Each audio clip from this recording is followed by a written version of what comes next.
राजनीति, आंदोलन, किसान, करप्शन, गरीबी, इन सभी मुद्दों पर आवाज उठाएगा अब तक न्यूज इंडिया। सत्ता के आगे जब भी सवाल कमजोर पड़ने लग जाए तो सवाल उठाने पड़ते हैं। बोल के लफ्ज आजाद है तेरे, बोल के सच जिंदा है अब तक। वही नाम होता है, बाद में आपको उसूल है, रूल्स है जिसकी बुनियाद पर हम अपने नाम को तब्दील करवा सकते हैं। लेकिन पहला सबूत जो होता है हमारे नाम को, है जन्म दाखिला। तो पहली चीजें साबित हुई, दूसरी चीज हमारी जन्म तारीख, तीसरी चीज हमारी वालिदा का नाम। ये तीन चीजें उसके जरिए से साबित होती है। यही वजह है कि पासिंग सर्टिफिकेट के ऊपर वालिदा का नाम लिखा होता है। अब पैदाइशी सबूत ये हमने जमा कर लिया, कलेक्ट कर लिया। उसके बाद बारी आती है रिहायशी सबूत। जो 12 डॉक्यूमेंट्स दिए गए हैं या 13 डॉक्यूमेंट्स की जो फहरिस्त दी गई है, उसमें से एनोमली या हेयरिंग में जब हम जाते हैं तो जरूरी नहीं है कि मैं जो बता रहा हूँ जन्म दाखिला आप बता देंगे आपका एनोमली हट जाएगा, या आधार कार्ड आप पेश कर देंगे आपका एनोमली हट जाएगा। एनोमली आया किस वजह से है, वो रीजन आपको पहले देखना होगा, क्योंकि एनोमली आने के मुख्तलिफ रीजन है। जैसे वो स्पेलिंग मिस्टेक की वजह से आया है, एज गैप, अगर आपके पेरेंट्स और आपकी एज में कितना ज्यादा फासला, जैसे कुछ डॉक्यूमेंट इस तरीके से देखने में आए हैं कि बाप और बेटे की एज में 14 साल का फर्क है, तो कैसे पॉसिबल है?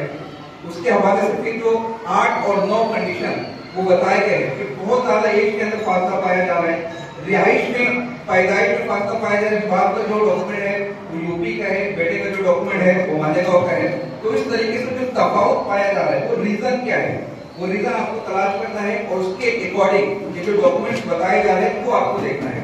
तो पहले हमने क्या देखा, आइडेंटिटी कार्ड जो गवर्नमेंट दे रही है अपने एम्प्लॉय को। दूसरा है आइडेंटिटी कार्ड जो इंडियन गवर्नमेंट दे रही है अपने हर शहरी को। तीसरा हमने देखा बर्थ सर्टिफिकेट जो कि अथॉरिटी डिपार्टमेंट हमें फराहम करता है।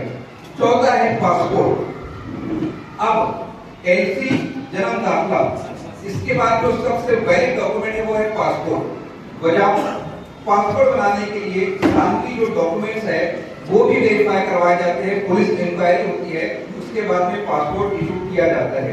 तो पासपोर्ट बहुत इंपॉर्टेंट है, उसमें हमारी अम्मी का नाम भी होता है, हमारे अब्बू का नाम भी होता है, हमारा मुकम्मल पता भी होता है, हमारी जन्म तारीख भी होती है।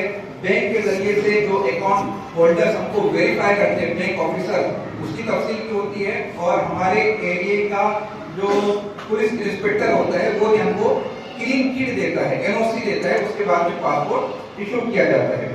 उसके बाद में मैट्रिकुलेशन हमने देखा, मैट्रिकुलेशन यानी 10वीं और 12वीं। हाँ, अगर आपने यूजी किया है, आपने पीजी किया है, आपने पीएचडी किया है तो वो और भी ज्यादा वैलिड है। लेकिन क्योंकि हमारे यहाँ पर 10वीं 12वीं के सर्टिफिकेट्स आसानी से मिल जाएंगे, इसलिए मैं उसकी मिसाल पेश कर रहा हूँ। उसके बाद परमानेंट रेसिडेंस सर्टिफिकेट।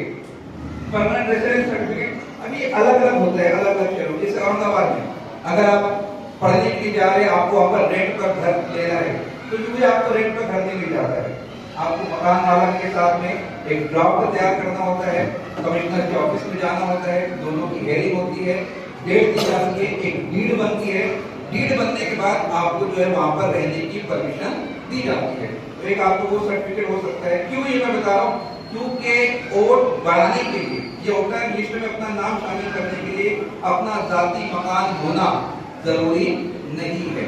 आप किसी भी इलाके में रह रहे हो, अगर आपके पास बेसिक डॉक्यूमेंट्स है तो आपका नाम इसमें शामिल हो सकता है। लेकिन जो सर्टिफिकेट 5वां जो कॉलम है वो हर जगह मुख्तलिफ हो सकता है। हमारे यहाँ क्या हो सकता है, 7/12 जो लैंड रिकॉर्ड्स होते हैं वो हमारे यहाँ पर हो सकते हैं, लेकिन बाद इलाकों में शायद 7/12 वो फराहम करना वो भी कुछ दुश्वार हो सकता है। तो जमीन के जो पेपर्स हैं वो भी हम बता सकते हैं। फॉरेस्ट राइट सर्टिफिकेट ये हमारे एरिया के अंदर नाफिज नहीं होता है, इसलिए ये कॉलम मौजूद तो है लेकिन हम शायद इसके डॉक्यूमेंट्स को पेश नहीं कर पाएंगे। उसके बाद ओबीसी, एससी, एसटी, एनटी या कोई भी कास्ट का सर्टिफिकेट हो जैसे बीजे वगैरह, वो इसके अंदर एक्सेप्टेबल होगा। लेकिन एक्सेप्ट होने के पीछे 3 बुनियादी कॉलम का दुरुस्त होना जरूरी है। पहली चीज नाम, दूसरी चीज आपकी तारीख पैदाइश, और तीसरी चीज आपका जो रेसिडेंशियल एड्रेस है ये मैच करना चाहिए। तो OBC, SC, ST, NT, BJ। NT इसलिए कह रहा हूँ कि NT महाराष्ट्र में पाया जाता है, महाराष्ट्र के बाहर जो है NT सर्टिफिकेट नहीं पाया जाता है। उसके बाद नेशनल रजिस्टर ऑफ सिटीजन, क्योंकि ये हमारे यहाँ पर हुआ नहीं है, इस वजह से वो भी हम पुरावा नहीं दे सकते। उसके बाद फैमिली रजिस्टर, शायद किसी ने बनाया हो, फैमिली रजिस्टर नहीं है। अभी तो ऐसे बहुत सारे अफराद से बात हो रही है जो 40-40 साल से मालेगांव में हैं, ना उनका नाम 2002 की फहरिस्त में है, ना उनका नाम अभी हालिया फहरिस्त में है, क्योंकि हमने कभी इसको काबिले तवज्जो जाना ही नहीं। अब उन लोगों के लिए क्या है, इस पर भी अभी हम बात करेंगे। तो फैमिली रजिस्टर, अब फैमिली रजिस्टर आपने देखा होगा, नातेवाईकाचा नाव, एक कॉलम यहाँ पर पूछा हुआ है, उसमें भी गुड़गुड़ हो रहा है। जैसे मैं मेरे अबू से फॉर्म फिल कर रहा हूँ, मैंने मैपिंग करवाई, प्रोजेक्ट के अंदर मैं फिल कर रहा हूँ, तो मुझको ये सजेशन दिया जा रहा है कि वहाँ जो रिश्ता आएगा मेरा और वालिद साहब का रिश्ता आएगा। ये गलत फहमी प्रवान कर रही है, ये नाम नहीं आएगा। 2002 की फहरिस्त अगर आप उठाए, मैं मेरी आगे में सर्कुलेट कर दूंगा, वहाँ पर बाकायदा फॉर्म किया हुआ है, होटल का नेम दिया हुआ है, उसके सामने नातेवाईकाचा नाव, मेरे दादा का नाम वहाँ पर दिया, उनका क्या रिश्ता है वो भी वहाँ पर लिखा हुआ है। वो रिश्ता आपको देखना है, वही लिखना है। फिर सवाल ये पैदा होता है, सिस्टम को कैसे मालूम होगा कि मैं उनका कौन, मेरा तो कुछ तज़किरा ही नहीं है। सिस्टम को ऑलरेडी मालूम हो चुका है जब हमने मैपिंग करवाई थी। मैपिंग में 6 रिश्ते बताए गए थे, मैंने एज ए सन उनके बेटे के तौर पर इंदराज करवा दिया है, तो सिस्टम को पता है कि मैं उनका बेटा हूँ, ये वालिद है और ये उनके वालिद है। इस तरीके से हमको अपना लिंकेज सिस्टम साबित करना है, शजरा साबित करना है कि हमारा नस्ब किस तरीके से आगे बढ़ रहा है। तो ये डिटेल भी फैमिली रजिस्टर के जरिए से प्रूफ हो सकती है। उसके बाद में हाउस अलॉटमेंट सर्टिफिकेट, जैसे जो सोसाइटी वगैरह पर होती है, वहाँ पर गवर्नमेंट की जानिब से कुछ सर्टिफिकेट वगैरह दिए जाते हैं, और फिर लास्ट में आता है आधार कार्ड। इससे पहले एक मरहला मालेगांव में आया था, शायद अभी इलेक्शन से पहले बहुत सारे लोगों ने फॉर्म फिल किया वोट बढ़ाने के लिए। 1 मरतबा, 2 मरतबा, 3 मरतबा उनकी वोट ऐड नहीं हुई। उसका बुनियादी फलसफा बताता हूँ। 2 डॉक्यूमेंट सबमिट कर देते, हमने जो गलती की है, ऊपर भी आधार कार्ड सबमिट किया है, नीचे भी आधार कार्ड सबमिट किया है। इसीलिए बार बार कह रहा हूँ, दस्तावेज मौजूद तो है, लेकिन हर डॉक्यूमेंट का अपना अलग मकसद है। आधार कार्ड को हम पैदाइशी सबूत के तौर पर नहीं पेश कर सकते। आधार कार्ड सिर्फ रहेगा हमारा रिहायशी सबूत, तो हमारी यूनिक आइडेंटिटी है।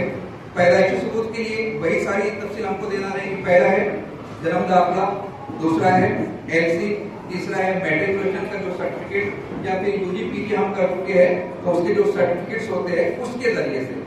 ये बुनियादी वजह है। दूसरी वजह ये हो सकती है, हमने अपलोड किया, BLO से शायद कांटेक्ट नहीं कर पाए, जब BLO ने शायद अप्रूव नहीं किया, क्योंकि जब तक BLO अप्रूव नहीं करेंगे वो आगे नहीं बढ़ सकता।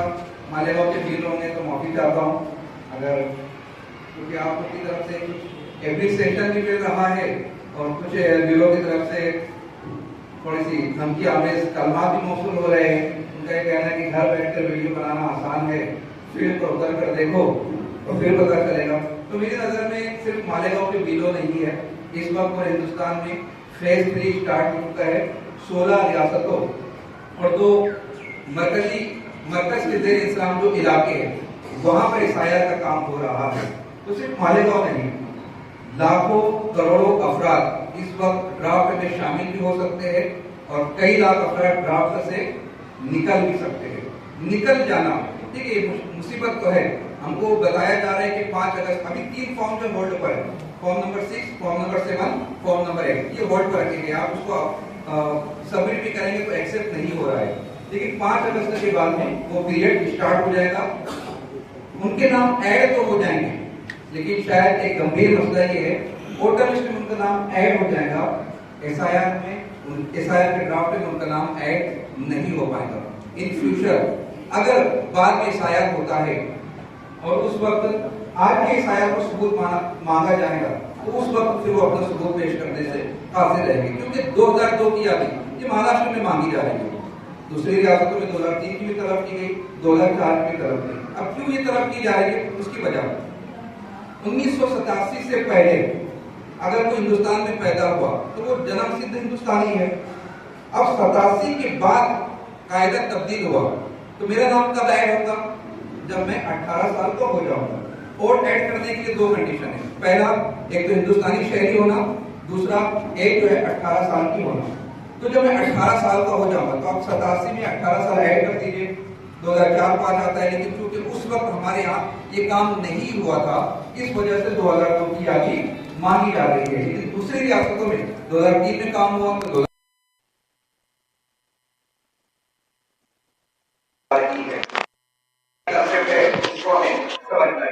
अब आ जाते हैं कॉलम और फॉर्म के ऊपर। यहाँ पर 3 कॉलम दिए गए हैं फॉर्म में। पहला कॉलम जिनका सेल्फ में इंदराज हुआ है, जिनके नाम 2002 की यादी में मौजूद है, गलत है, कोई दिक्कत की बात नहीं, वो गलत नाम ही हमको लिखना है। कुछ लोग यहाँ पर ये भी बोल रहे हैं कि दुरुस्त करके लिखा जाए, दुरुस्त करके नहीं लिखना है, वो मिसमैच हो जाएगा, वो मजीद प्रॉब्लम को क्रिएट करेगा। जैसा नाम लिखा है उसी तरीके से नाम लिखना है। उसके बाद में उस वक्त का वोटर आईडी, अब अगर आप पहले को देखेंगे तो उस वक्त का जो ओटी आईडी उसका नंबर साइड में लिखा हुआ है। लेकिन बाद लोगों ने अगर फॉर्म को मुकम्मल कॉलम को फिल नहीं किया था तो उसके आगे ब्लैंक भी लिखा हुआ है। तो वहां पर अगर आपके पास मौजूद है यादी में तो लिख दीजिए, नहीं है ब्लैंक छोड़ सकते हैं, क्योंकि वहां पर क्लियरली लिखा हुआ है उपलब्ध अख्तियार, अगर मौजूद है तो आपको लिखना है। फिर नाते वायका चुनाव, जैसा कि मैंने भी पहले बताया, आपको अगला कॉलम देखना है, वहां पर जो नाम दर्ज है वो लिखना है। मिसाल के तौर पर मैंने आपको की मिसाल दी, मैं अम्मी का फॉर्म भरता हूँ, अम्मी का फॉर्म जब भर रहा हूँ तो वहां पर उनके वालिद का नाम नहीं लिखा है, वहां पर मेरे अब्बू का नाम लिखा है। और मैं चाहूंगा शेख साहब से गुजारिश करूंगा कि हमारे मालेगांव में या अक्सर जगह पर शादी के फौरन बाद पता नहीं वो कौन सा जज्बा होता है, बाकी डॉक्यूमेंट्स हो कि ना हो, बच्ची का नाम सबसे पहली फुर्सत में तब्दील किया जाता है। ऐसा ना किया जाए तो ज्यादा बेहतर है।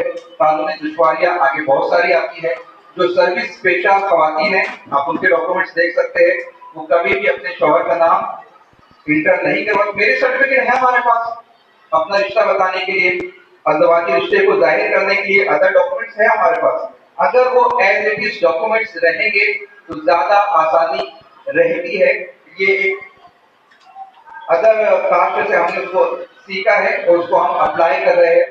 तो जो हो गया सो गया, लेकिन आने वाले दिनों के अंदर हम इसके ऊपर अमल करने की कोशिश करेंगे। मैरिज सर्टिफिकेट की भी बात आ रही है, तो हमारे यहाँ पर अमूमी तौर पर मसाजिद में जो निकाह होता है, जो रजिस्टर के जरिए से निकाह नामा दिया जाता है, वो कोर्ट में या गवर्नमेंट ऑफिस में एक्सेप्टेबल नहीं है।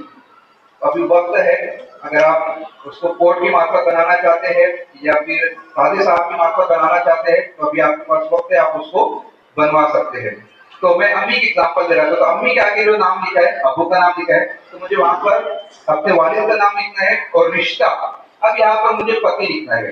पहले मैंने अपने वालिद का जब फॉर्म फिल किया तो बर्थडे लिखा, यहाँ पर जो रिश्ता मुझे लिखना है वो पति लिखना है। उसके बाद जो डिटेल्स है वो ऑलरेडी फॉर्म में फिल है, बस वो फॉर्म में देखना है। ऊपर के यानी 5 कॉलम दिए हैं। पहले कॉलम के अंदर आपका वोटर आईडी नंबर है, डिटेल्स है, आपका एड्रेस वगैरह है। दूसरे कॉलम के अंदर किस एरिया में आपका वोट आता है उसकी पूरी तफसील है, फिर बारकोड है, फिर पुराना फोटो है, और 5वें कॉलम में आज का करंट फोटो हमको पेस्ट करना है। तो जिला नासिक, राज्य महाराष्ट्र, मतदार संघ मालेगांव, फिर मतदार क्रमांक जो है वो देखकर लिखना है, यादी क्रमांक देख के लिखना है, अनुक्रमांक जो सीरियल नंबर है वो वहीं से देखकर लिखना है। अब आ जाइए नीचे के कॉलम पर, यह है कॉलम नंबर 3, ये बहुत इंपॉर्टेंट है। कॉलम नंबर 1 जिसने फिल किया वो भी कॉलम नंबर 3 फिल करेगा, कॉलम नंबर 2 जिसने फिल किया वो भी कॉलम नंबर 3 फिल करेगा, जिसने कॉलम नंबर 1 और 2 छोड़ दिया वो भी कॉलम नंबर 3 को फिल करेगा। ये बहुत इंपॉर्टेंट कॉलम है। पहले में लिखा गया है जन्म तारीख। यहाँ पर मैं चाहूंगा कि आप सब लोग यकीनन फील्ड पर वर्क कर रहे हैं, आप लोग जो है खिदमत गुजार है, एक बड़ा काम कर रहे हैं। आधार कार्ड पर देखकर आप लोग जन्म तारीख लिख रहे हैं, मेरी गुजारिश ये रहेगी आधार कार्ड पर देखकर जन्म तारीख मत लिखिए। बहुत सारे लोगों के आधार कार्ड में भी तारीख का तफावत पाया जाता है। तारीख के लिए मैंने जो डॉक्यूमेंट्स बताए हैं, जन्म दाखिला, एलसी या फिर मैट्रिकुलेशन का सर्टिफिकेट, वो देखकर आप जन्म तारीख को लिखिएगा। आधार के ऊपर भी बहुत सारी प्रॉब्लम है। अब दूसरा सवाल, आधार पर गलत है, नीचे ही पूछा है आधार नंबर, तो फिर तो ऊपर जो हमने लिखा है जो नीचे लिखा वो तो मिसमैच हो जाएगा। यहाँ पर आप जब गवर्नमेंट की ऑफिशियल वेबसाइट पे जाएंगे, उसका ड्राफ्ट मैं लेकर आया हूँ, आप शायद मेरे पास देख सकते हैं। आधार कार्ड कंपलसरी नहीं है, मैंने शायद अपनी स्पीच यही से शुरू की थी। आधार कार्ड मैंडेटरी नहीं है। अगर तपाउट है तो आप परहेज कर सकते हैं, ना भी लिखे तो चल जाएगा, और अगर सब कुछ दुरुस्त है तो फिर आपको लिखना चाहिए। उसके बाद मोबाइल नंबर जो आपका रेगुलर है, जिस पर ओटीपी वगैरह आसानी से आता है, उसी नंबर को आप लोग तहरीर कीजिएगा। उसके बाद में फिर वालिद का नाम, जैसे मैं अपना फॉर्म फिल कर रहा हूँ में, तो मेरे वालिद का नाम आएगा। अब यहाँ पर मुझे ज्यादा डिटेल्स देनी है, मुझे अपने वालिद की डिटेल्स भी देनी है, मुझे अपने डिटेल्स भी देनी है, मुझे अपनी अम्मी की डिटेल्स भी देनी है, अगर शादीशुदा हो, अगर हस्बैंड है तो वाइफ की, वाइफ है तो हस्बैंड की। इस तरीके से ये मुकम्मल शजरा यहाँ पर मुकम्मल होता है। ये सारे डॉक्यूमेंट्स है, ये सारे कॉलम्स है जो हमको फिल करने हैं। उसके बाद सिग्नेचर करना है। 2 फॉर्म दिए गए हैं, पहला फॉर्म आपका जमा हो जाएगा, दूसरा फॉर्म आपको बीएलओ की सिग्नेचर करके अपने पास रखना है। कैसे पता चलेगा कि जो फॉर्म हमने बीएलओ को दिया उन्होंने एंट्री करनी है? क्योंकि इलेक्शन कमीशन ऑफ इंडिया की वेबसाइट के ऊपर एक चुभता हुआ सवाल लिखा हुआ है ना, किसी ने इनोवेशन फॉर्म लेकर गया, सबमिट नहीं किया, बीएलओ रिस्पॉन्सिबल नहीं है। वहां पर जवाब ये दिया गया है कि अगर किसी का इनोवेशन फॉर्म सबमिट नहीं होता है तो या तो उसे डेथ तस्लीम किया जाएगा, या उसे अब्सेंट माना जाएगा, या उसे ट्रांसफर माना जाएगा। तो ये तो एक बड़ी जिम्मेदारी का काम हुआ कि हमने फॉर्म तो भर दिया, हमने मैपिंग तो करवा ली, लेकिन हमें कैसे पता चलेगा कि हमारा जो फॉर्म है वो बीएलओ ने सबमिट कर दिया है? सिंपल है, ऑफिशियल वेबसाइट पर आप जाइए, वोटर आईडी के जरिए से, इपिक नंबर के जरिए से लॉगिन कीजिए, आपके मोबाइल के ऊपर ओटीपी आएगा। ओटीपी डालने के बाद आपको वहां पर क्लियर लिखा हुआ नजर आएगा कि your form has been submitted. आप देख के उसका प्रिंट आउट ले लें। ये मैसेज का नजर आना इस बात की अलामत है कि आपका फॉर्म सबमिट हो चुका है। सबमिशन के वक्त में भी कल मेरी शेख साहब से तफसील से बात हुई है, मराठी में हम फॉर्म लिख कर दे रहे हैं, बीएलओ को भी एंट्री करना है, स्कैन करेंगे ऊपर की डिटेल्स आ जाएगी, लेकिन जो फॉर्म कॉलम नंबर 3 है उसकी डिटेल्स उनको एंट्री करना है। कुछ बीएलओ जो है वो मराठी में फिल कर रहे हैं, कुछ बीएलओ जो है वो इंग्लिश में फिल कर रहे हैं। जैसे अगर मैं खुद से ऑफिशियल वेबसाइट पर जाकर एनुमरेशन फॉर्म को फिल करता हूँ, रीजनल लैंग्वेजेस का ऑप्शन भी है, इंग्लिश का ऑप्शन भी है, और ऐसा मेरा ख्याल है कि हमारे डॉक्यूमेंट्स हिंदी या मराठी की बजाय इंग्लिश में ज्यादा दुरुस्त होते हैं, ऐसा मेरा ख्याल है। ये मुख्तलिफ भी हो सकता है, क्योंकि गाना मात्रा वलांटी शायद हमको नहीं समझते, जबकि समझना चाहिए। हम महाराष्ट्र में रह रहे, इतनी बेसिक नॉलेज हमको रहना चाहिए। लेकिन जब वो ब्यूरो फॉर्म फिल कर रहा है, मैं लिख कर देता हूँ जमीन, बात वही है।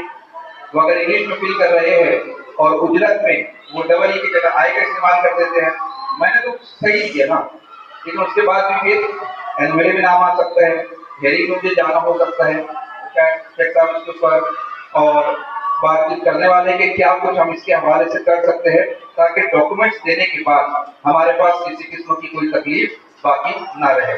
तो कॉलम नंबर 1 हमने देखा, जो सेल्फ में जिनकी मैपिंग हुई है उसको कॉलम नंबर 1 भरना है, कॉलम नंबर 3 भरना है। फौजी में जिनकी मैपिंग हुई है उनको कॉलम नंबर 2 भरना है, कॉलम नंबर 3 भरना है।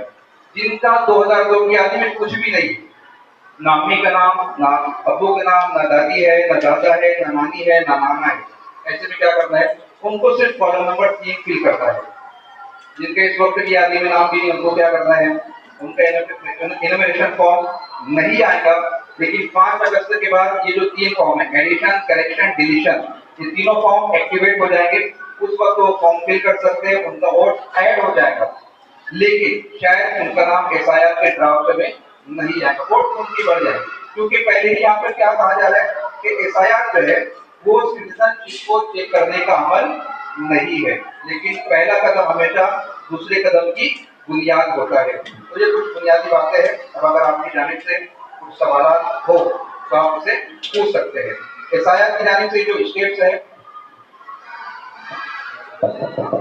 ये कुछ स्टेट्स में बता दें। तो सबसे पहले जो वोटर्स की फहरिस्त है वो अपलोड की गई थी, वेबसाइट से हमने डाउनलोड किया है, अपने इलाके के कारपोरेटर हजरात से हमने हासिल किया है।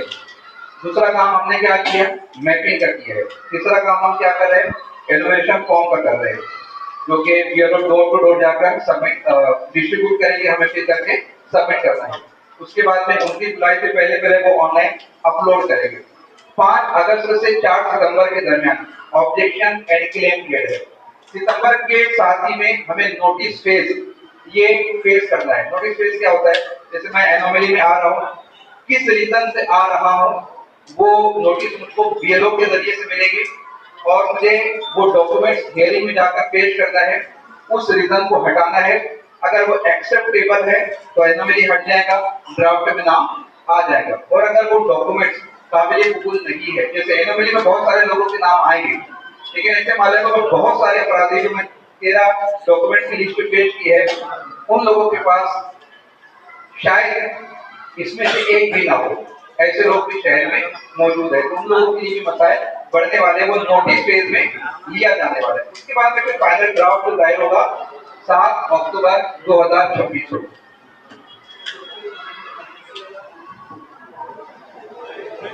आप हमारे अब तक न्यूज चैनल को सब्सक्राइब कर बेल आइकन को प्रेस कर दें। और अगर आप हमारी मदद करना चाहते हैं तो आप हमारे ज्वाइन का बटन दबाकर हमारी मेंबर सारथी भी आप ले सकते हैं। इससे आप हमारी मदद भी कर देंगे और हमारी बेबाकी को चार चांद लगाने का काम भी करेंगे। तुबा कॉस्मेटिक कंप्लीट स्किन सॉल्यूशन आपके लिए लाया है धूप से बचाने वाली डे क्रीम, सौंले चेहरे को गोरा करने वाली नाइट क्रीम, फुंसियों के लिए TC skin cleaner and serum, सर्दी में जिल्दों को ताजा रखने वाला मॉइस्चराइजर, 7 दिनों में गोरा करने वाली क्रीम, आंखों के नीचे कालापन को दूर करने वाला टीसी डार्क वे सीरम, हाथ और गर्दन का कालापन दूर करने वाला साबुन। हमारा पता याद रखें, कुसुम्बा रोड, औलिया मस्जिद के सामने, तुबा कॉस्मेटिक कंप्लीट स्किन सॉल्यूशन।